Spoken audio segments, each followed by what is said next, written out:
de briques pour protéger le quartier. Ici, personne n'est infecté par le virus, alors les habitants ont pris une mesure radicale pour éviter toute contagion.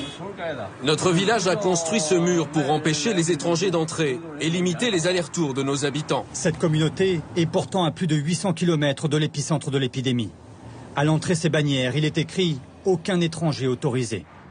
Village après village, ces tonnes de gravats déversées à même le sol pour couper la route. Ou ces vélos enchaînés devant l'entrée d'une résidence. Les citoyens ordinaires prennent en main leur sécurité et se barricadent avec les moyens du bord. C'est nécessaire, on ne peut pas ouvrir à quelqu'un si on ne sait pas d'où il vient. Si on laisse entrer une seule personne infectée, tout le village pourrait s'écrouler. On ne plaisante pas avec ça. La campagne coupée du monde et la mégalopole de Pékin déserte. Les 21 millions d'habitants sont invisibles, calfeutrés chez eux.